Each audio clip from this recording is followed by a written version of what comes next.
निवडलेला अभंग देहूचे सुप्रसिद्ध साधू जगदवंदनीय संत तुकोबार आहे यांचा 4 चरणाचा छोट्या अक्षरांचा आणि भक्ताचा महात्म्य सांगणारा भक्ती केल्यानंतर भक्ताचा महात्म्य सांगणारा असा अभंग आहे का तो भक्तही कशा प्रकारचा सांगितलाय का तो भक्त असा काय भक्ती करतो का त्याच्या चित्तामध्ये कुठल्याही प्रकारची अपेक्षा ठेवलेली नाही चित्ती नाही आस फक्त आस ठेवली नाही तरी तो परमात्मा दास होतो आणि अशा परमात्म्याला जर तुम्हाला आपल्याला शोधाचा असेल शास्त्र सांगतं नाम असावी वैकुंठ योगिनाम हृदयस्थता मग भक्त येतर गायंती तत्र तिष्ठन्ति नारदा माझे भक्त गाती देते नारदा मी उभा येथे मला जर शोधायचा असेल तर असे भक्तांची घरी कामे न सांगता घरी म्हणजे असा परमात्मा चित्तामध्ये आसन ठेवणारे भक्त मंडळी त्यांची कामे देव करतो. मग असा देव शोधात असेल तर तो त्यांच्या घरी सापडेल. त्यांच्या घरी सापडतं त्यांना आशा नाही, अशा विरहित असणारे भक्त आहेत म्हणून. आणि जर त्या भक्ताला कोणी एखाद्या वेळेला एखादा जन्माला येतो पण त्याच्या घरातील काही म्हणतात, अहो आम्ही जन्माला आलो पण माझे आई वडीलही वारले, माझे नातेवाईकही कोण मला सांगायला नाही, माझा गावाचाही पत्ता नाही, असा जरी एखादा असेल तरी त्याला सुद्धा देव असा काय घेतो का मागे पुढे राहून त्याची सगळी संबंधित असणारी नातेवाईक तो तयार होते. नसेल तर मी काय बोलतो, असून सुद्धा कधी कधी असून सुद्धा आपल्याला गावातली सुद्धा आपल्याला खड्ड्यात घालायला निघतात. नाही ना, गावातले निघतील त्यावेळी आपल्या घरातली तरी मदत करतील, पण ज्यावेळी घरातलीच आपल्याला खड्ड्यात घालायला निघतात मग कोणाचा आधार घ्यायचा? बाहेरच्यांचा आधार घेताना घरातल्यांचा आधार घेऊ. बाहेरचा त्रास द्यायला लागले तर जास्त त्रास द्यायला लागला पोलीस स्टेशनला जाऊ, पण ज्यावेळी घरातलीच आपल्याला पुराला निघली मग आपल्याला कोण मदत करणार? असे बघ, तो परमात्मा निर्वाणी गोविंद असे मागे पुढे, तो परमात्मा आपल्याला मागे पुढे राहून सांभाळ करतो. अनाथाचा बंधू अंगी असे हा संबंध. फक्त आपल्या जीवनामध्ये दुसरा एक कारण सांगितलंय, आस नसावी, आसक्ती नसणारा भक्त पाहिजे आणि त्याच्याजवळ भाव हा एक मोठा भांडवल पाहिजे. तुका म्हणे भावे देवा सत्ता राबवावे. या भावाच्या जोरावरती अनेकांनी देवाला आपला घरचा काम नोकर करून ठेवलेला आहे. असे भक्तांच्या घरी कामे न सांगता करी थोडता धावता भावाचं केलेलं आहे. आणि वेळ अपुरी आहे आपली, चिंतन करा, अर्धा पाऊण तास काय असेल तो तेवढ्यात चिंतन करण्याचा प्रयत्न. विठोबार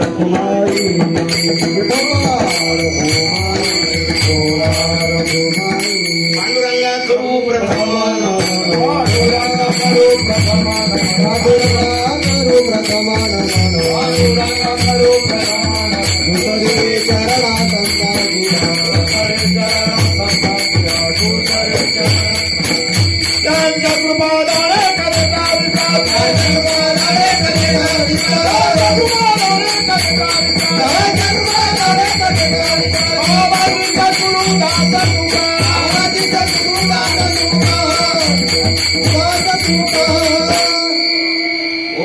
ज्ञानेश्वरा करुणा करा दयाळा, तुमचा अनुग्रह लाधलो पावन झालो चराचरी. मी काळा दुसरी काहीच नेने, बोलतो वचने अति भाविका. एका जनार्दनी तुमचा दास, त्याची आस पुरवावी. मस्तक हे पायावरी या वारकरी संतांच्या, चित्ती नाही आस त्याचा पांडुरंग दास. असे भक्तांची घरी कामे न सांगता करी. तुकोबाऱ्यांचा अभंग आहे. आज पवित्र असा दिवस आहे रामनवमी, आणि या रामनवमी निमित्ताने प्रत्येक गावोगावी रामाचा मंदिर आहे, तिथे कार्यक्रम सांगतात. मग जवळचे जर गाव असतात त्याच्यानंतर तुमचा अगोदर कीर्तन ठेवा, आमच्या नंतर उशिरा ठेवू. पण आपण पण वेळेवर चालू करायला पाहिजे ना. जरी वेळेवर चालू केलं नाही असं सर्व सांगत असं आम्हाला, तर जरी एसटी उशिरा सुटली तर त्या टायमावर पोहोचवला पाहिजे. कोणी ड्रायव्हर आता वेळेवर नेण्याचा प्रयत्न करू आपण. विठोबार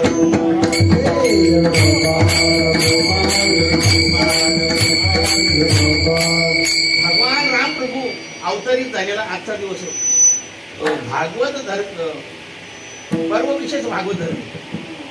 नृसिंह जयंती रामनवमी, वामन जयंती जन्माष्टमी, उत्तम शिवरात्र असे जे भागवतामध्ये त्या ओळीमध्ये 5 पर्व सांगितले. रामनवमी, जन्माष्टमी, नृसिंह जयंती, वामन जयंती आणि महाशिवरात्र हे सगळे आपल्या वारकऱ्याला उपवास करायला सांगितलेले. अशी 5 आणि 24 एकादशी 29 होतात. हो, 20वर 9 अशी 20वर 9 अशी 29 उपवास करतो ना, त्यालाच वैष्णव. 20वर 9 तोच वैष्णव.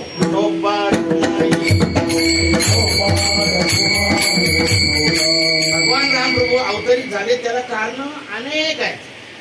अनेक कारणाने भगवान परमात्मा आलेला आहे अवतरित होऊन. एकाच कारणासाठी नाही, किंवा रावणालाच मारण्यासाठी किंवा असं एका कारणासाठी नाही. ऋषीमुनीने सुद्धा काहीतरी आशीर्वाद दिलेले आहेत कोणाला तरी. पतंग ऋषीने कोणाला तरी आशीर्वाद दिलेला आहे. होय, गौतम ऋषीने आशीर्वाद दिलेला आहे. वाल्मिक ऋषीने सुद्धा रामायण लिहून ठेवलेलं आहे. बोलिले वाल्मिक तशीच करी, म्हणजे वाल्मिकाने अगोदरच देव अवतरित होण्याच्या अगोदरच लिहून ठेवलेला आहे. गौतमाने सुद्धा अहिल्याला शाप दिला, पण नंतर उशाप देताना सांगितलं का रामप्रभूंचं जर चरण स्पर्श लागलं तर तुझा उद्धार होईल, असाही कारण सांगून ठेवलेलं. म्हणजे रामप्रभूंना यावंच लागणार आहे. आणि दुसरी आपल्याला सर्वांना श्रुत असणारी शबरी सुद्धा एका सामान्य समाजामध्ये आलेली, परंतु आपल्याला दृष्टांत सर्वांना माहिती तरी पटदिशी बोलून जातो की अशी शबरी तिच्या घरामध्ये तिचं लग्न ठरवलेलं आहे. लहान असताना, पूर्वी लहान वयात लग्न करत होती आणि लग्न ठरवलं त्यावेळी तिने दादाला विचारलं. म्हणजे वडिलांना दादा म्हणण्याची पद्धत असते. दादा बोलतो एवढी प्राणी कशासाठी, बरंच बोकड बांधलेली होती, ते तर तुझं उद्या लग्न आहे ना, तुझं लग्न होणार आहे ना, त्याच्यासाठी आणलेले. ते तर माझ्या लग्नासाठी एवढी जर प्राणी मरण पावत असतील, बळी दिले जात असतील, तर मी लग्नच करत नाही, कारण मनात ठरवलं. त्यावेळी ते शबरीने सांगितलं का हळद वगैरे मी करणार, लग्नच करणार नाही. आता ती शबरी म्हणाल हळद झालीच पाहिजे.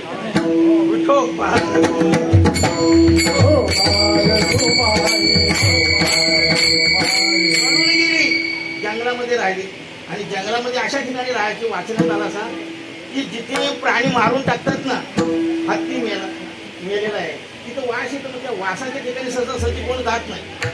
मग अशा वासाच्या ठिकाणी राहायची का, तिला शोधत कोण येऊ नये. जिथे कोण घोडा मेलेला आहे, इतर प्राणी मेलेला आहे, तर अशा ठिकाणी राहायची. शेवटी तिची पूर्व पुण्य असे फळाला आले, पुण्य भडले बहुता दिवसा, भाग्य उदयाचा ठसा झालो सन्मुख तर कैसा संत चरण पावन. तिची मागच्या जन्माची पुण्य अशी उचल खाली. आपली सुद्धा सगळ्यांची पुण्यही मागच्या जन्माची, म्हणून आपण हरिकीर्तनामध्ये येऊन बसतो. विठोबार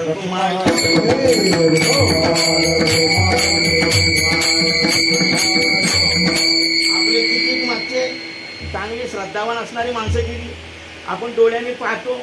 कोरोनामध्ये तर भरपूर गेली. आपण वाचलो आम्ही तर आलो 17 दिवस काढून, म्हणजे काहीतरी होते पुण्य. विठोबार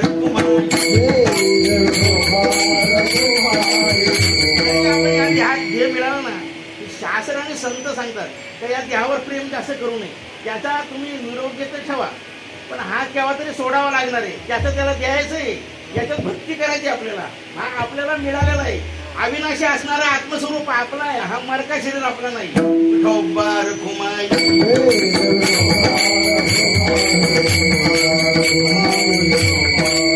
तुम्ही मोठे असू द्या आणि किती तुम्ही सत्ताधाऱ्यांशी ना, किती अनेक श्रेष्ठ लोकांशी संबंध असू द्या, पण वेळ आली का ते सोडावंच लागणार आहे. कोणाच्या मदतीने नाही राहणार. विठोबार घुमाई एका ढोलीत राहायचे असं सांगितलंय, कुठेतरी राहायचे शिल्लक, पण तिला तिच्या भाग्याने मातंग ऋषींचा आश्रम सापडला. पुण्य फार फळाला आली आणि मातंग ऋषींच्या आश्रमामध्ये आश्रम दिसला. त्या ऋषीमुनींच्या सकाळी उठून ती काय मागच्या जन्माची तिला संस्कार होते. एक सामान्य समाजामध्ये जन्माला आले, पण संस्कारित असल्या कारणानं झाडलोट करणं, फुलं वेचणं, सारवण करणं, अनेक सेवा करायची. आणि सेवा करत असताना गुरुजी विचार करायचे का आपले शिष्य एवढे काय तयार नाही, आपले शिष्य एवढे काही तयार नाही का ते एवढी साफसफाई वगैरे करणार नाही. मग हे कोण करतो, तर शिष्यानं विचारलं. ते म्हणतात आम्ही 8-10 वाजता उठतो, आम्ही सूर्यवंशी आहे, आणि सकाळी तर एवढी सेवा करतो, हे कोण करतात. ते एकदम जागे राहिले. पहाटे जेवढ्याला एक मुलगी आली, ती होती शबरी. शबराची ती वडिलांचं नाव शबर, राजाची मुलगी ती. आणि ती सुद्धा मागच्या जन्माची कथाशी बारीची आहे. तर ती मागच्या जन्मात राजाची कन्या होती. तिला राजकन्या म्हणून तिला साधूंचं दर्शन, असं कुठेतरी कुंभमेळा भरला होता आणि त्या कुंभमेळ्यामध्ये साधूंचं दर्शन घ्यायचं होता.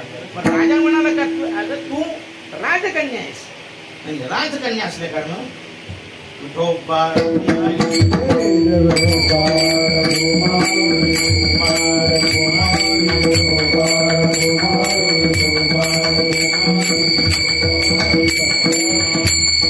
आपल्या इथल्या लोकांना आवाज आला पाहिजे.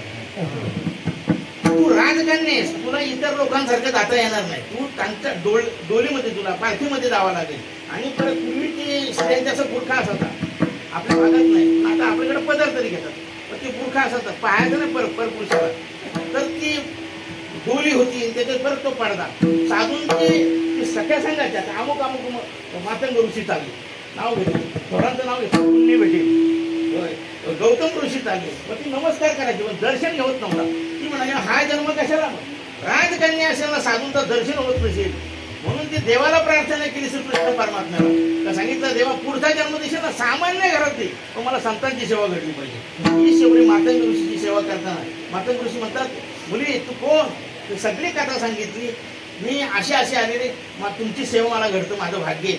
मातंग ऋषी म्हणतात तू बऱ्याच दिवसापासून सेवा करतेस, मी तुला आशीर्वाद देतो, जगाचा चालक मालक तुला याच जन्मात भेटेल. विठोबा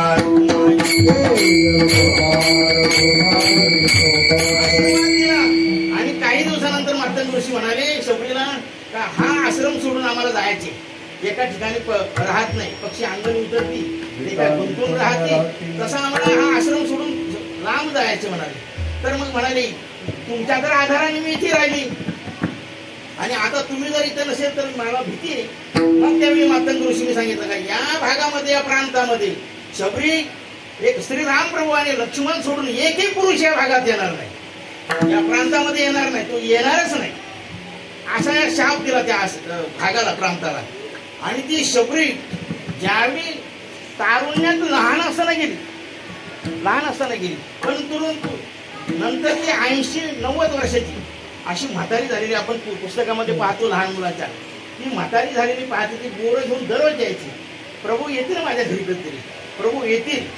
आणि एक दिवस रामप्रभू सुद्धा अवतरित झाले होते इकडं अयोध्येमध्ये, आणि काहीतरी योगायोगाने 14 वर्ष वनवासात आले होते. आणि 14 वर्ष वनवासामधून 5-7-8 वर्षे गेले असतील. आणि फिरता फिरता एक दिवस लक्ष्मणाला सांगतात, लक्ष्मणा मला आईला भेटायचंय. लक्ष्मण म्हणतात देवा तुम्हाला 14 वर्षे पूर्ण झाल्याशिवाय आईला भेटता येणार, 14 वर्ष पूर्ण केल्याशिवाय आईला भेटतात. आपल्याला जे जन्मदाता आई आहेत ना, त्यांना जर भेटायचं असेल तर 14 वर्ष पूर्ण करावी लागतील. तेव्हा देव म्हणतात अरे आपल्याला जन्म दिला त्या आईंची नाही गोष्ट काढत, जी 82 वर्षाची वाट पाहते, जी लहानपणापासून सत्य संकल्पाचा दाता नारायण, तिच्या आयुष्यात तिने संकल्प केला चांगला आणि तपश्चर्या केली, ती वाट पाहते 82 वर्षाची झालेली, त्या आईच्याकडे जायची. आणि ज्यावेळी रामप्रभू जाण्याच्या अगोदर पण एक सांगितलं होतं, मातंग ऋषी जे सगळे आश्रमातले शिष्य होते ना, ते म्हणजे सामान्य मुलगी ती, आणि तिला काय तुम्ही एवढे मोठेपणा देता. त्यांनी निंदा केली त्यावेळी त्यांच्या जवळ असणारा तलाव, त्या तलावातलं पाणी शुद्ध असणारा रक्तमय झाला होता, रक्तासारखा झाला यांनी निंदा केल्यामुळे एका सत्पुरुषाची. त्यावेळी तो जर पाणी चांगला व्हावं वाटत असेल तर त्या शिष्यानं सांगितलं तर ती शबरीनं तिचे पाय धुवा, तिचे चरण तीर्थ जर त्या तळ्यामध्ये जर पाण्यात टाकला तर पाणी परत पवित्र होईल. विठोबा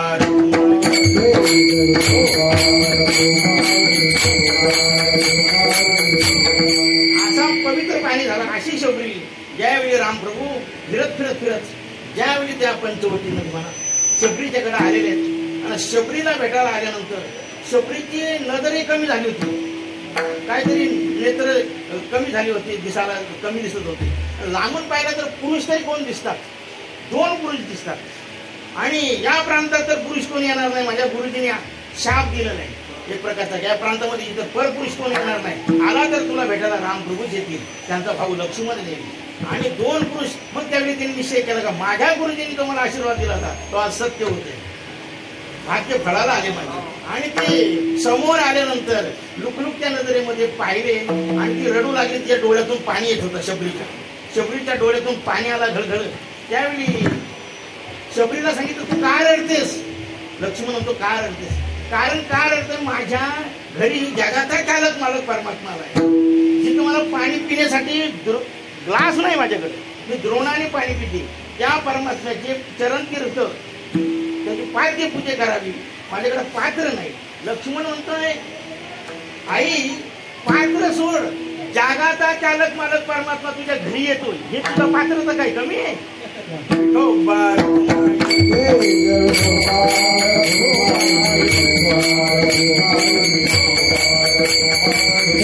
अशा शबरीला सुद्धा मातंग ऋषीने आशीर्वाद दिला होता. अशी कारण थोडक्या सांगून पुढे जातो की अनेक कारणाने भगवान परमात्माला आज रामनवमीचा दिवस आहे, गावोगावी हा उत्सव साजरा केलेला आहे. माझ्या बालबुद्धीने तुकोबाऱ्यांचा अभंग घेतलाय. चित्ती नाही आस त्याचा पांडुरंग दास, असे भक्तांची या घरी कामे न सांगता घरी. आपल्या सर्वांचे प्रेमळ असणारे हरिभक्त परायण विष्णू दादा आणि हरिभक्त परायण रेवण दादा हे आवडीने भगवान परमात्म्याचे काय करतात, हा रामनवमीचा उत्सव साजरा करतात. मला तर वाटतं तेव्हापासून मी इथे यायला लागलो, मलाही नक्की सांगता येणार नाही, पण लग्न होण्याच्या अगोदरपासून इथे येऊ लागलो वाटतं. बाबांची मला ओळख होती, कारण चिखल्याची जे जोमा बाबा आहेत आम्ही एकत्र त्र्यंबकेश्वरला एकत्र राहायचो. इथून यांच्या बरोबर तुम्ही सांगा, त्या ब्राह्मणाला आम्ही फक्त 50 रुपये द्यायचे, 3 दिवस राहायचा, जेवणाची सगळी सोय. आणि ज्यावेळी चिखल्याचे बाबा हे बंडल घेऊन जायचे. हा देव कुठे, देव कुठे यांच्याकडे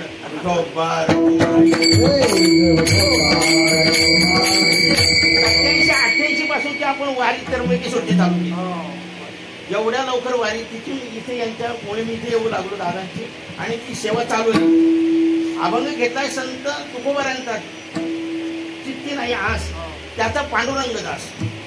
तुम्ही सांगा, इथं पामराची कथा सांगत नाही, विषयी नाही, मुमुक्षु नाही, मुक्त झाला त्याला सुद्धा 4था पुरुषार्थ प्राप्त झाला असं म्हणतात. मोक्ष प्राप्त होणं म्हणजे काय, 4था पुरुषार्थ प्राप्त होणं, धर्म अर्थ काम आणि मोक्ष प्राप्त झाला तरी त्याची सुद्धा देव नाही काम सेवा करत. जो योगी तपी त्यांची पण सेवा करत नाही. पण एक भक्त अशी एक स्थिती आहे, तो पंचम पुरुषार्थ प्राप्त होतोय. साधन भक्ती वेगळी आणि सिद्ध भक्ती वेगळी. साधन भक्तीमध्ये आपण देवाची सेवा करतोय, सिद्ध भक्तीमध्ये देव आपली सेवा करतोय.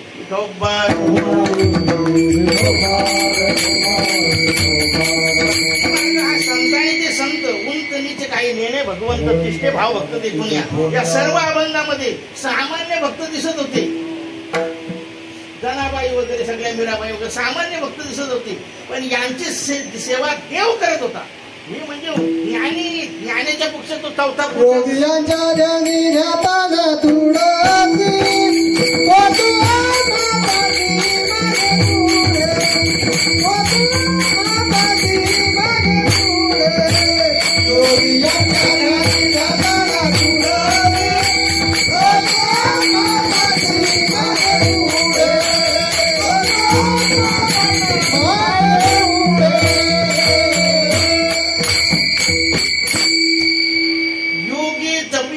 संन्यासी त्याचा दरवाजा शोधतात.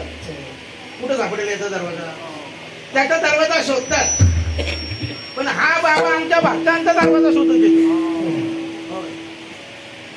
वैरी उघडा दार हाका मारी,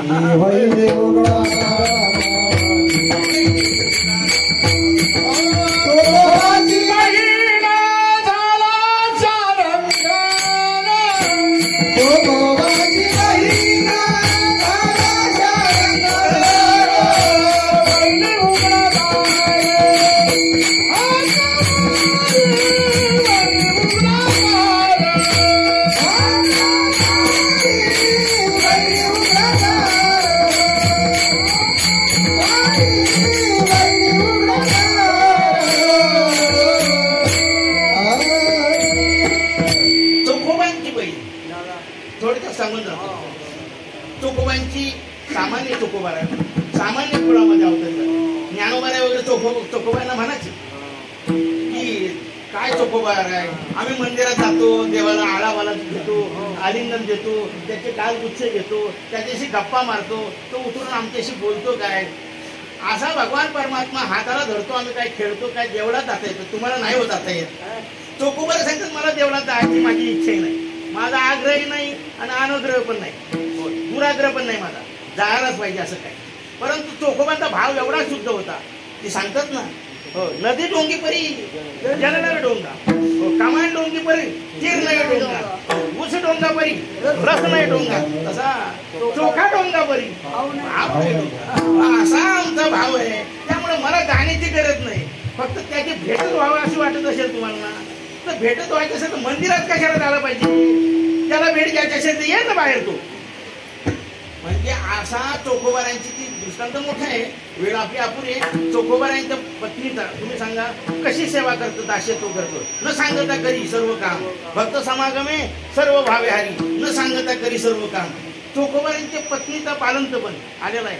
तुम्ही सांगा वारीचा छंद असणारे तुम्ही पहा ना, आपण वारीत जाताना मोबाईल आपल्या जवळ असतो, सारखा घरी फोन करतो, कुठे गेलो, काय केलो, जेवढे का नाही, कशी व्यवस्था. तुम्ही सांगा हे वारीत आहेत का घरी आहेत? तुम्ही सांगा आपण चाललो तरी आपल्या गप्पा वेगळे आहेत. तुम्हाला जर व्यवस्था चांगली झाली नाही सर, त्याला ते बोंबलणारे काही असतात, जेवणाची व्यवस्था बरोबर केली नाही, अरे तू घर सोडून आलाच कशाला? दिल्लीत आला तर भेटेल ती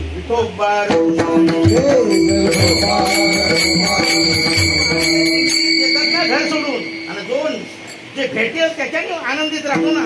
अहो संन्यासी आणि योगीने लोकांना लाजविला असा वारकऱ्याचा बाण आहे, वारकऱ्याचा असा बाण आहे, पण त्या बाण्यामध्ये राहायला पाहिजे.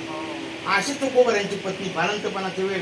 तुकोबरे सांगतात मला वारीला जायला लागेल, वाऱ्या माझ्या आत्तापर्यंत सगळ्या झाल्या, ही वारी चुकू नये.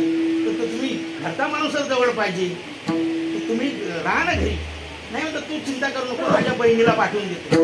जे दिंडीत गेले जे विसरले, असा विसरणारा चोखोबारायचे. आपण चोखोबारायचं सांगू, आम्ही चोखोबारायची भक्ती करतो, पण ते विसरणारे सगळे घरातल्या पत्नीला एवढा विसरणारा चोखोबारायचं. गेले पंढरपूरला, वाळवंटात नाचतात काय नाही, इकडं अशा काळा आल्या म्हणतात. ते महिलांचा जो दुःख आहे आणि त्या आजारी पडले, फाटोवर पडले, थोडक्यात मला पुढे जायचे. तर त्यावेळी सांगतात का ह्यांनी निरोप दिलाय का नाही, पण ती जगाच्या मालकाला तार लागली. तो म्हणतात माझ्या भक्ताच्या पत्नीकडे मला जावं लागेल. तुम्ही सांगा बहिणीत माझ्या भक्ताच्या पत्नीचं बालंतन करतं, त्याच्यापेक्षा कुठलं खातं काम करायला पाहिजे? भगवान परमात्मा जर तुम्ही भक्त झालं आणि निष्काम भक्ती केली, कुठली आस जर नसेल तर कुठलाही काम करायला तो तयार आहे. फक्त आपला पण म्हणून काही काही तुम्ही महात्मे थोडं पाहिले, ज्यांनी तो पैठणला ज्ञानेश्वरी गीता मंदिर बांधलाय, त्यांचं नाव माझ्या पुढे येत नाही. त्यांनी एकच फक्त का भगवान परमात्मा सगळ्यांची मागे पुढे राहून सांभाळ करतो, एका वाक्यावरती घर सोडतात. असा पण अधिकार काय करतो? जवळेकर महाराज ब्रह्मचारी राहिले, नुसता एकच का तो भगवान परमात्मा आवडीने व्हावे हरिनाम दिशी, तुमची चिंता त्याची सर्व आहे. वाक्यावर त्यांना तेवढ्याच एका वाक्यात त्यांचा अधिकार त्यांनी सांभाळून घेतला. मला सांगायचं असे भगवान परमात्मा आणखी सांगलं तर भरपूर वेळ जाईल, परंतु भगवान परमात्म्याने चोखोबारांच्या पत्नीचा बहिणीचा रूप घेऊन चोखोबारांच्या येऊन बालंतपण केलं. सगळी चोखोबारांच्या पत्नीला वाटत की माझ्या त्यांच्या वंशी काहीतरी बोलतात, वंशा म्हणजे बहिणीला त्यांच्या पाठवून दिले. ती चोखोबारांची पत्नी सगळी काम सांगायची, एवढी कपडी धुवायची आहेत, एवढं काम. कोण करतो काम देव करत होता, सगळी कामं करतोय. आणि नंतर तार लागली वारी संपल्यावर, बापरे निरोपच याचं विसर. एवढं विसरणारे आपण नाही.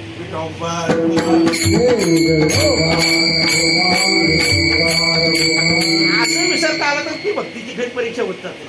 आणि मग तो खबर आहे घरी आल्या. थोडक्यात कधी कधी दुसरा विषय सांगतात की बहिणीने सांगितली, बहीण म्हणून देव आला होता, त्याला पण करंट लागला का आता येथून मला पकडलं जाईल, मी ओळखलं जाईल, मला पण घरी जायचे, निघून जातात. मला सांगायचं आहे का सगळं काम करतो परमात्मा, चित्ती नाही आस त्याचा पांडुरंग दास. थोडक्यात मला दुसरा एक मुद्दा माझ्या पुढे घ्यायचा आहे, 5-10 मिनिटं आपले बाकी राहिलेले.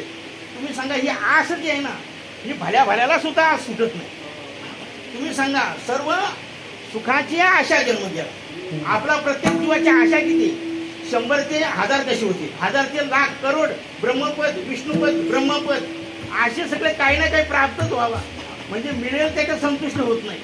आपल्याला वाटतं धन मिळालं आपल्याला काय होईल, धन मिळाला का समाधान, खरा सुख मिळेल. तुम्ही सांगा जे धनवान आहेत ते तरी सुखी आहेत का?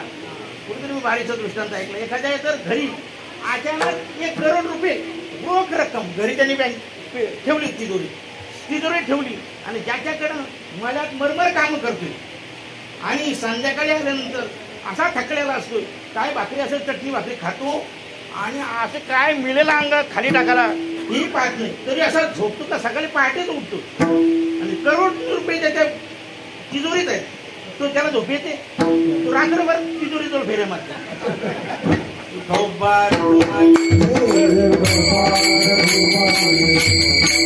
आस जी आहे ना, ही आसक्ती, जर तुम्हाला आस कुठली असेल ना तर देव आपल्याला भेटणं, देवाचा साक्षात्कार ना, ते आपली सेवा करावी याची आपण विचार. तसा देव परमात्मा करत नाही असं नाही. अहो कुठेतरी मी वाक्य ऐकलं का अतिरेक लोक सुद्धा असतात, ते गोळ्या घालून मारतात. गोळ्या घालून मारतात तरी त्यांना सुद्धा कैदीमध्ये त्यांना भाकरीची सोय देऊ करतं का नाही? मग त्याने भक्ती केल्यावर त्याची काय करणार नाही?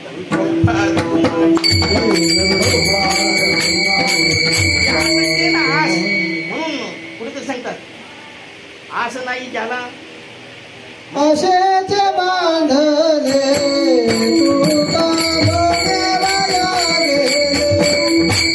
तुका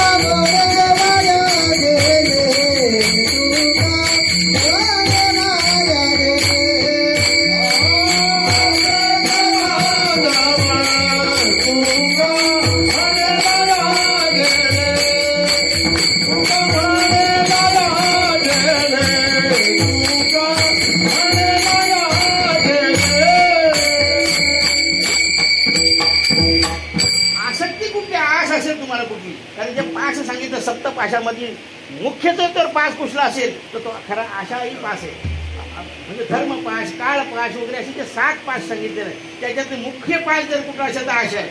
आणि आशा ही रूपी ही शृंखला जर कोणाच्या पायाला बांधलेली असेल ना आशा, तर तो माणूस एवढा धावतो ना तर त्याला पारावर नाही. लोक म्हणतात काय उद्योगपती, अहो मरणाचा धावतो त्याला उसंत नाही. पण आशा सुटली तो निश्चिंत झोपतोय. आशा ज्याच्याकडे नाही. तुम्ही सांगा ही आशा देवाला सुद्धा सोडत नाही. आशा उपजली भगवंताशी किंवा अनंताशी, ही वामनत्व आले त्याशी. आशेने नाडीने देवांची कथा काहीशी इतरांची. देवाला सुद्धा तुम्ही सांगा आशा झाली. आणि बळीराजाच्याकडे घ्या काय 3 पावलं भूमी पाहिजे ना, आशा झाली त्याला. त्याला बळीला पाटालाच घालवायचा होता. गेला बळीच्या दारात, थोडक्यात बोलतो. आणि बळीच्या दारात गेल्यानंतर तो ब्राह्मणाचा बटूचा रूप धारण असा सुंदर देखणा एकदम छोटासा आजानुभाऊ. आणि आजानुभाऊ असा तो रूप पाहिला. म्हणाले या या या. आणि रूप पाहिल्यानंतर म्हणाले ब्राह्मण आहात आपण, तुमची पूजा केली वगैरे सगळी त्यांना सिंहासनावर बसून. कारण परमात्माच होता, पूजा नाही करेल तर काय. सगळे उठले अचानक, कोणी न सांगता. आणि न सगळ्यांनी उठून एक प्रकारची त्याला आसनावर बसवला, पूजा केली. आणि पूजा केल्यानंतर कशासाठी आल्या काय नाही म्हणतात. ब्राह्मणे त्याला स्वतंत्र काय बोलतात त्याला संध्या करण्यासाठी जागा पाहिजे. मला 3 पावलं जागा पाहिजे. तर त्यांना वाटतं का आधा राज्य तरी बोला, आधा राज्य देतो, 3 पावलं कशा. पण त्या देवा याची पावलं किती मोठी आहेत त्यांना काय माहिती बळीला. म्हणतात तुमच्या पावलाने नाही माझ्या पावलाने म्हणतात. मग यांनी विश्व व्यापक रूप धारण केला. आणि मग 1 पावलात सगळी पृथ्वी ग्रासन केली, त्रिभुवन ग्रासन केला. 3रा पाऊल कुठे ठेवू. म्हणजे सांगायचं का त्यावेळी शुक्राचार्य पण सांगत होते बळीला, अरे बाबा हा जो आले ना हा सामान्य नाही. कारण मतदानाच्या वेळेला सुद्धा लहान होऊन येतात लोक. तुम्ही आम्हाला मतदान द्या, तुमचं आम्ही कल्याण करू. कल्याण शब्द आला ऐकलं ना का आपल्याला गुदगुल्या होता. तो कल्याण शब्द ऐकला का मत भरभरून देतो. तो जातो दिल्लीला ना आपण राहतो गल्लीत, कल्याण दोघांच्या मध्ये.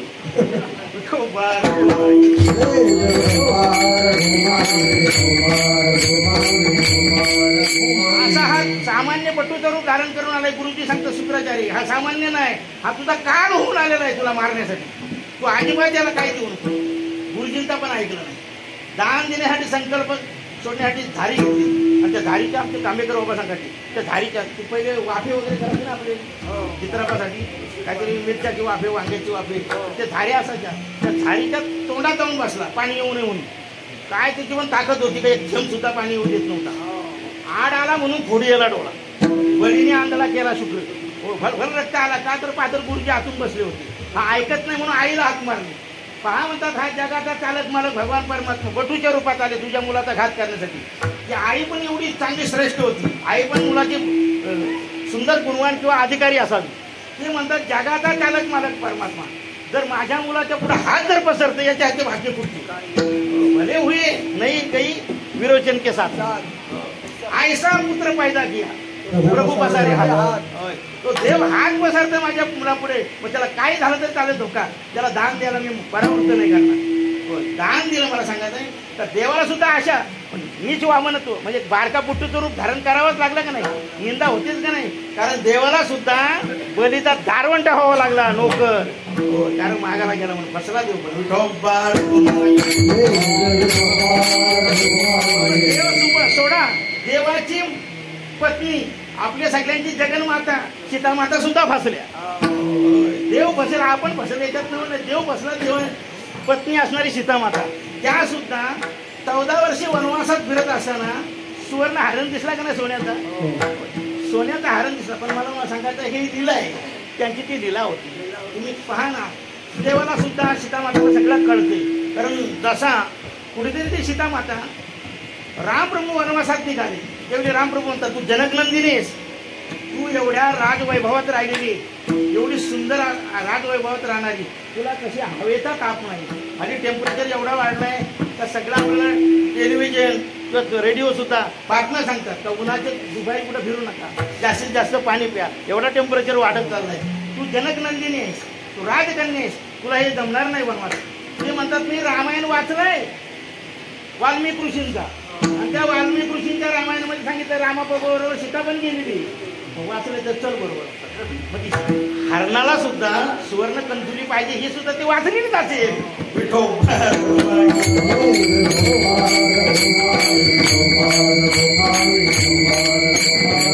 म्हणजे त्यावेळी सांगतात का मी काय केलं असं पाप, काय गाई वसात मी काय ताटातूट केली, दोन्ही पक्ष्यांची ताटातूट केली, ते चांगल्या सज्जनांची काहीतरी ते साधना करत असताना त्यांची मी ताटातूट केली म्हणून मला या भोगाला लागतं का?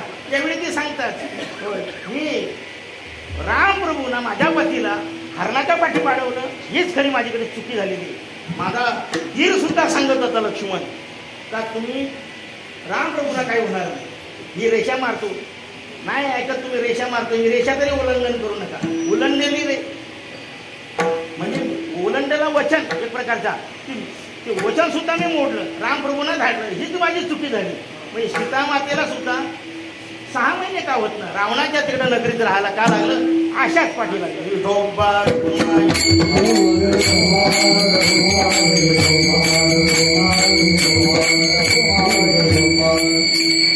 एक आपला संतांचा पाहिला ना, हे देवांच्या अवतारात चुक्या झालेल्या, पण संत फसलेच नाही, कसली अपेक्षाच केली नाही.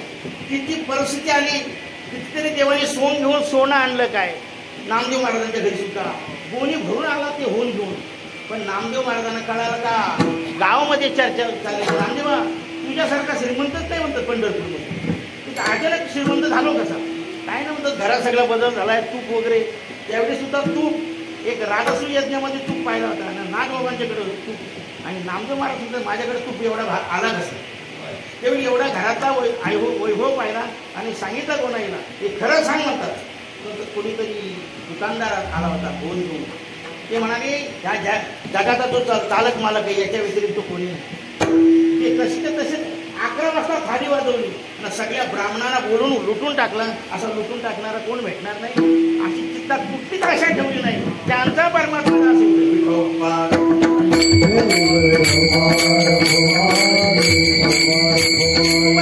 काय परिस्थिती. अहो घर चंद्रमौली आणि चुलीवर ज्यांच्या घरात 3-3 महिने जेवण होत नाही, ज्यावेळी चुलीवर हल्ली उगवले त्यावरती जेवण कुठं होत असेल. कारण भाऊ पुढे आला तर थोडक्यात मी 1 मिनिटात सांगत होतो. जिजाबाईचा भाऊ आला आणि त्यांनी पाहिलं काय परिस्थिती आहे, आणि त्याच वेळेला थोडक्यात तर जाताना दुःखी झाला भाऊ, पण काहीतरी 10 रुपये होते दिली. ते 10 रुपये घेतले ना, त्या 10 रुपयामध्ये थोडक्यात काटछट करून बोलतो मी, 10 रुपयाच्या त्यावेळी मिरच्या खरेदी केल्या का शेट करून. त्या मिरच्या 3 पोती काहीतरी मिळाले, 35-35 किलोच्या पोत आहे. 3 पोती घेतली आणि तुकोबारांना सांगितलं या पनवेलला इकडं, आपलं पनवेललाच आले इकडे, तिथं मंदिर बांधलंय आपण आता. तुकोबारे आले होते आणि त्या मिरच्या एवढ्या मिरच्या सुंदर होत्या म्हणतात तर चांगल्या 40 मीटरवरून खासला जायचा म्हणतात. आपण सुद्धा आता जातो कुठं, ते शहाबादला जातात कुठंतरी किंवा पनवेलला जातात, एवढ्या कोयनाडला जातात. महिलांची इच्छा असं म्हणून जावं लागतो.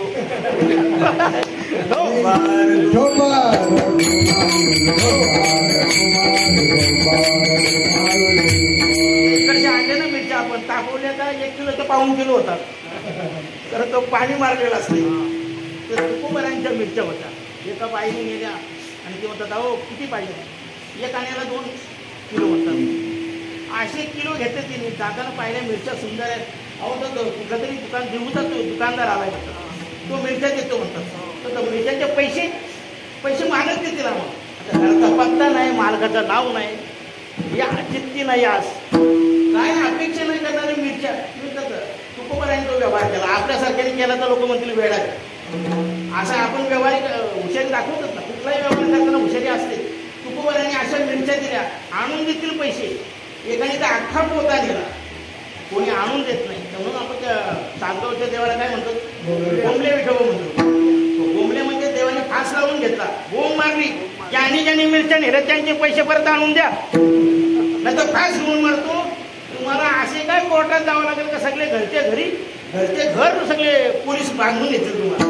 पण त्या बोंबले विठोबा गेली तर बोंबलेच विकायला आणायला लागले.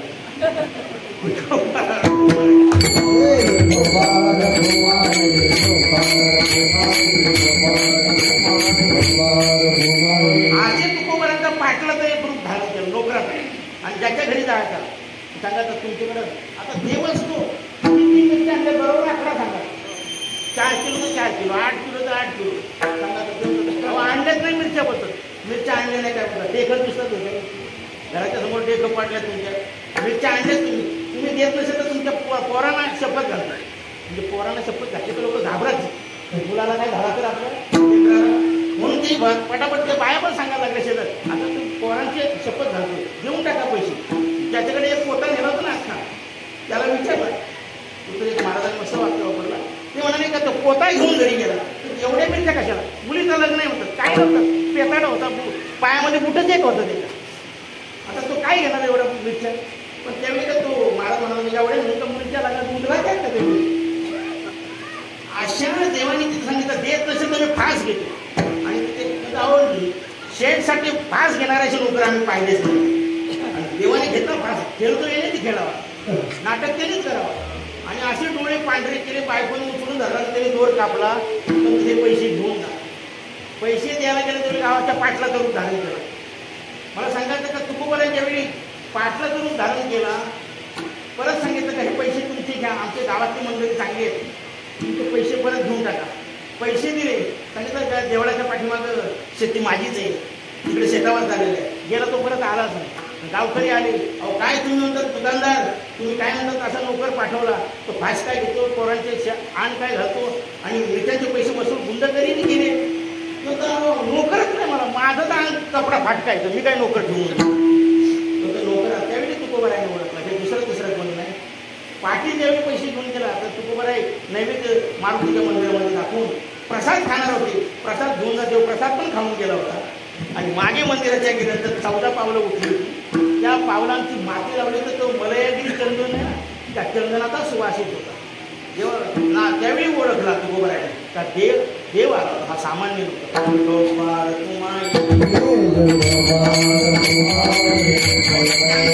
सांभाळायला देव पैसे वसूल करून चित्ती नाही. आज तुकोबाराय भांडणाऱ्या डोंगरावर गेलं ना तर जिजाबाई असं सांगतात तिथे, तर ती पतिव्रताप्रमाणे वागत होती. जरी भांडखोर होती तरी तुकोबाराय जेवल्याशिवाय जेवत होती. जेवण घेऊन चालली होती, जाता जाता तिच्या पायात काटा भरल्यानंतर आईचं उडून एकदाच बसली.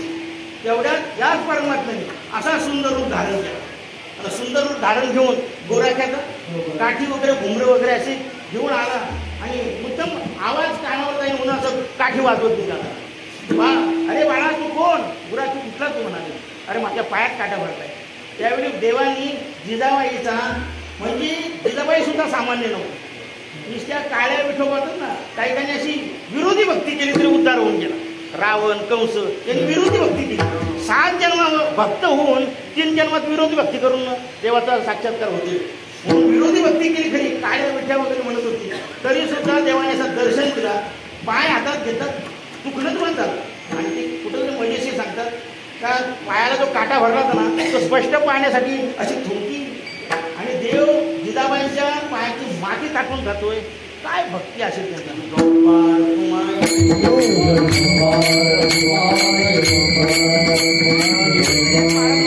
तर डॉक्टरकडे गेलो मी, तर डॉक्टरने मला 2 लाख बिल दिलं. माझं छातीची बायपास सर्जरी झाली होतं, तर 2 लाख बिल दिला तरी मला रडायला आलं होतं. डॉक्टर म्हणतो अहो तुम्ही चांगली नोकरीला आहे आणि 2 लाखाच्या बिलासाठी काय रडतात. तर 2 लाखाच्या बिलासाठी रडत नाही, तुम्ही 5 दिवस माझं हृदय सांभाळला तर 2 लाख बिल दिला. मी जन्माल्यापासून माझं हृदय सांभाळतं, त्यांनी किती बिल दिलाय ना 1 रुपयाचा.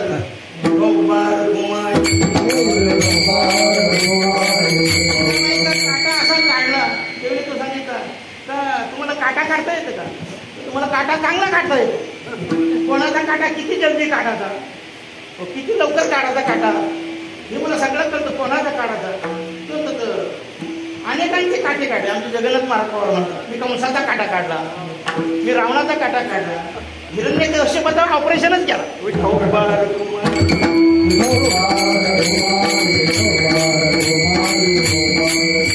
विचारलं बाबा तुम्ही काटा काढला, पण तू कुठला गवारी? तो नाव सांगताना असं सांगतात, तो भगवान परमात्म्याने नाव आणि गाव कधी खोटं सांगितलं. जंबुया दीपा माझी हे पंढरपूर गाव, धर्माचा नगर ते तो पाटील त्याची नाव. तिथं पण तो पाटील आला होता ना, पाटील सुद्धा विचारलं मी पंढरपूरचा पाटील, माझं पाटील नाव आहे आणि मी तुकोबारायांचा नोकर आहे. विठोबा नाव आहे, पंढरपूर गाव. तिथं पण सांगितलं मी पंढरपूरचा आहे, माझं नाव विठोबा आहे. ते गोराख्याने सांगितलं. आणि ते विठोबा नाव आहे जनता अशी चौथाली जिजाबाई तिथं दगडच घेतला म्हणतात, चेतून काढतो म्हणतो. तुला सांगायचं आहे अशी विरोधी भक्ती केली तुकोबारांच्या अगोदर तिला दर्शन व्हावं. विठोबार हास त्याचा पांडुरंग दास. आणि तो कुठे असतो? तो अभंगाच्या दुसऱ्या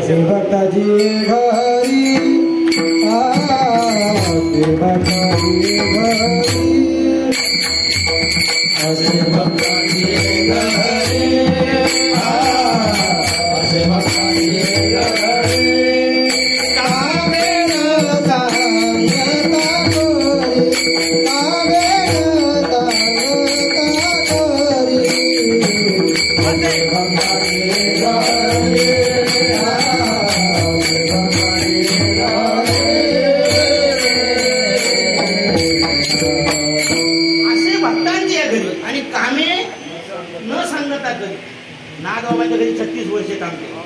36 वर्षे. व आपण सुद्धा आपल्याकडे नोकर जर कामाला बोलवायचं असेल ना, पूर्वी नोकर आपल्या घरी येऊन विचारायचे, शेट्टी काम भेटेल का? आम्हाला काम भेटेल का? मला कामाची गरज, शेट्टी मला काम भेटेल का? पूर्वीचे नोकर विचारायचे. आता शेट्टीत जाऊन त्यांचं पाहिजे आमच्याकडे कामाला याल का? तरी पैसे दिले ना थोडी अगोदर तरी फसवतात. आता ते नोकर. तुम्ही सांगा असं जर फसवणारे असतील तर आपला विश्वास बसेल का तो देव काम करेल भक्तांच्या घरी? पण तो परमात्मा ज्याच्याकडे निष्काम भक्ती, ज्याला कुठली अशा अपेक्षा राहिल्या नाही अशा जीवनामध्ये, अशी जर भक्ती करत असेल जीवनामध्ये परमार्थ करताना स्वच्छ परमार्थ करण्याचा प्रयत्न करा. थोडेपरी थोडासा झाला, थोडा असावा पण हिरक असावा, स्वच्छ पाणी पिण्यासारखा असावा. पुण्यासारखा तरी असेल गडोर पाणी काय पिणार? म्हणून भक्ती थोडी असावी, पण धर्माप्रमाणे माणूस कोणाची निंदा करू नये, सत्यवचनी राहावा. जास्तीत जास्त आपण नामचिंतन कसं करता येईल, माझा व्यवहार मी स्वच्छ कसा करेल, देवाला आवडला पाहिजे आपला संसार. आपण जर अशी भक्ती केली तर सांगताना जशी भगवान परमात्म्याने माझ्या पुढे राहून सांभाळ केला. 2च मिनिटात संपवण्याचा प्रयत्न करतो की भगवान परमात्मा जगाचा चालक मालक परमात्मा, जगाचा चालक मालक परमात्मा, तो परमात्मा त्याच्या सत्तेने गतीर वार्ता प्रभू साथी निवास श्रवण प्रभो प्रलय सांगिदान म्हणजे सगळे उभे आले.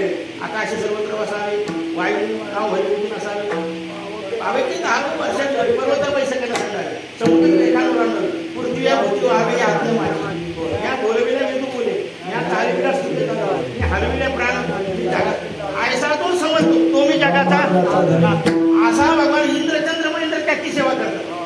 निपंतमा भूते देवाची सेवा करतात, इतर देवता सुद्धा सेवा करतात. तर त्या देवाच्या मनात आली इच्छा झाली मला पण कोणाचं तरी काम करायचंय.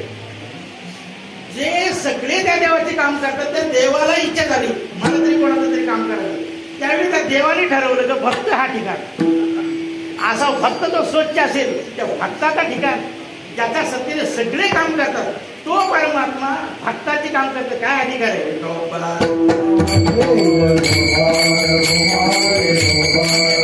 घरी कामेनं सांगायच्या घरी एक दिवस 1 मिनिटात सांगतो की नाथबाबांच्या घरी मोलकरीनं आली नाही.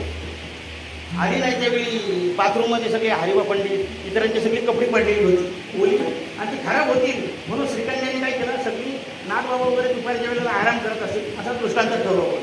आणि त्यावेळेला सगळी कपडे टोपली घेतली आणि गोदावरीला गेली आणि ती चांगली धुतली वगैरे आणि सुकट टाकली आणि परत गाड्या करून ठेवल्या. त्यावेळी दुसऱ्या दिवशी तो उपरणा होता ना सोहळ्याचा नागबाबांनी पितांबर दोन दिसाला घेतला आणि त्या पितांबराचा प्रकाश अहो 4-5 दिवे कसे हे उजळतात असा प्रकाश त्या कपड्यातून आपण पडला. त्यावेळी गिरजाईला बोलवलं, ही कपडे धुतली कोणी आवडी होतं ती झोपी येतात कपडे धुवायला तिने धुतलेले होते. मग उद्या ती आली ना तुझ्या 15 साड्या 55 हजाराची एक साडी पैठणी द्या. एक पैठणी तिला चांगली हळदी कुंकू तिला ओवाळणी करून तिला दे आणि तिची ओवाळणी करून द्यायला लागली तर मला काय देता तुम्ही आई म्हणतात तुम्ही काल कपडे धुतलीस ना त्याची बक्षीस मला सांगितलं त्याला तर तुम्ही काल आलीच नाही मग कपडे धुतली कोणी. मग दरवाजाची कडी लावलेलं श्रीखंडाला बरोबर ही कपडे कोणी धुतली म्हणतात. श्रीखंडाचा हात घेताना जिजाईने आपल्या डोक्यावर ठेवला सांगितलं का खरं सांग बोलतात ही कपडे धुतली कोणी. भगवान परमात्मा सांगतात त्यावेळी नाथ महाराज म्हणाले होते का जर परमात्म्याचा स्पर्श जर कपड्याला झाला तर त्याचा प्रकाश असा होतो. जर परमात्म्याचा मागेला स्पर्श झाला तर मला नेलू चंदनाचा वास येतो. म्हणून हे परमात्मा म्हणून हा श्रीखंड दुसरा तिसरा कोणी नाही तो देव आहे. 36 वर्षी जेव्हा तो अनाथाचा बंधू तुका म्हणे भावी देवाला या भावाच्या जोरावर भावीने देवे कलेनंतर तो श्लोक पण आहे सगळ्यांनी भाव पाहिजे जीवनामध्ये. भावीविना भक्ती भक्तीविना मुक्ती बळेविना शक्ती बोलू नये. जीवनामध्ये भाव श्रद्धा पाहिजे. तुका म्हणे भावे देवा सत्ता राबवावे. 1-2 मिनिटासाठी लगेच सगळं पूर्ण करून टाकतो की एक वाचन झालं नवीन उदाहरण की तुका म्हणजे देवाला कसा भक्त सत्तेने राबवतो. एक गालव ऋषी एक वेळ नदीत असे पात्रामध्ये स्नान करत होते आणि वंदन करून भगवान परमात्म्याला अर्घ देत होते. देताना वरून गंधर्व चालला होता. त्या गंधर्वांनी मुद्दाम टाकली तर चुकून पडली. पिचकारी टाकली पानाची ती नेमकी त्या गालव ऋषीच्या हातात देवाकडे गेलं. देव पाहिलं मी आद्यात नाही मध्यात नाही मी काही केलं नाही तरी माझ्या हातात हात बांधला होता. देव म्हणतो त्याला उद्या सूर्य उदयाच्या आत मारतो. कोणाला चंद्रसेन गंधर्वाला मारून टाकतो. नारद महर्षी चांगल्या काहीतरी घटना घडवण्यासाठी नारद महर्षीमध्ये आले आणि त्या चंद्रसेन गंधर्वाकडे गेले. तर काय म्हणतात कशी काय तब्येत ओके म्हणतात तब्येत चांगली म्हणतात बरं आहे म्हणतात खाऊन पिऊन कसं सगळं म्हणतात नाही किती खायचे ते आजच खा म्हणतात. उद्या तुम्हाला भगवान परमात्मा मारणार आहे खा तुम्हाला किती खायचे ते आज रात्री उद्या इलेक्शन आहे जिंकणार का पडणार ते पुढचा काय म्हणतात. मग नारद महर्षीचं पाय धरले त्यांनी गंधर्वांनी पाय धरले सोडतच नाही मला वाचवा म्हणतात. प्रयत्न करतो नारद म्हणाले. तिथून नारद आपलं द्रौपदी मातेकडे जायचे. इकडे पांडवांकडे गेले तर द्रौपदीकडे जायचे पण आज सुभद्रेकडे गेले.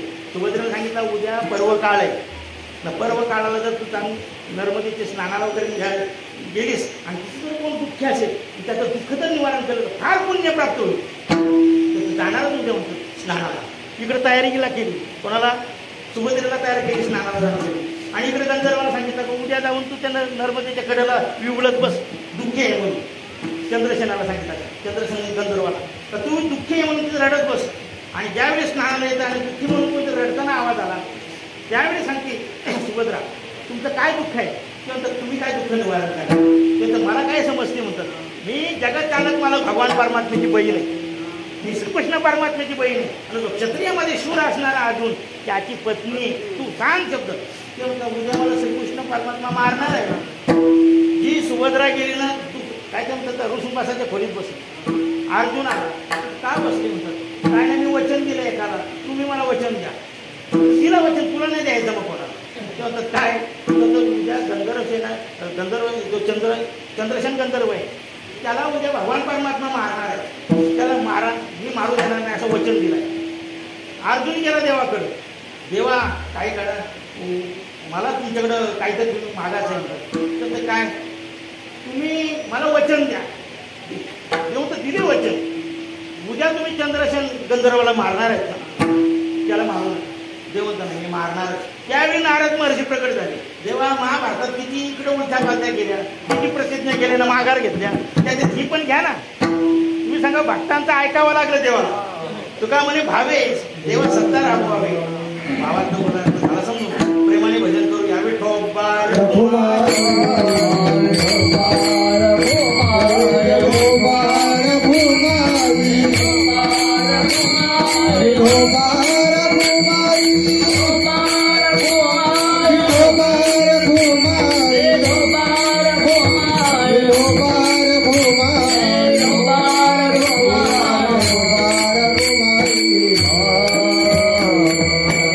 ईश्वर